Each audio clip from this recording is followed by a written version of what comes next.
తెలంగాణలో కాంగ్రెస్ ప్రభుత్వం ఏడాది పూర్తయిన సందర్భంగా ఇచ్చిన హామీలను నెరవేర్చాలని ప్రజాశాంతి పార్టీ అధ్యక్షుడు కేఏ పాల్ కోరారు.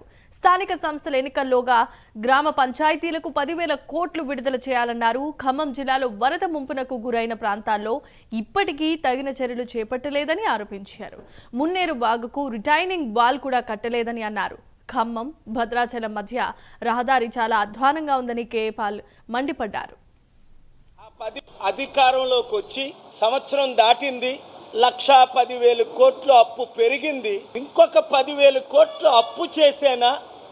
ఖమ్మానికి కొత్తగూడెంకి 10,000 కోట్లు క్యాబినెట్ అప్రూవల్ చేసి కనీసం వారానికి 2,000 కోట్లు లెక్కని వచ్చే సర్పంచులు, ఎంపీటీసీలు, జెడ్పీటీసీలు ఎలక్షన్ లోపునే ఆ 10,000 కోట్లు రిలీజ్ చేసి ఆ 10,000 కోట్ల ద్వారా ఇప్పటి వరకు ఇచ్చిన నెరవేర్చని వాగ్దానాలు వెంటనే నెరవేర్చమని నేను ఖమ్మం, కొత్తగూడెం నాయకుల తరపుని, అలాగే సర్పంచులు, ఎంపీటీసీలు, జెడ్పీటీసీల తరపుని నేను డిమాండ్ చేస్తున్నాను. భద్రాచలం నుండి ఖమ్మం వరకు ఈ మధ్య నేను తిరగడం మీరు చూశారు.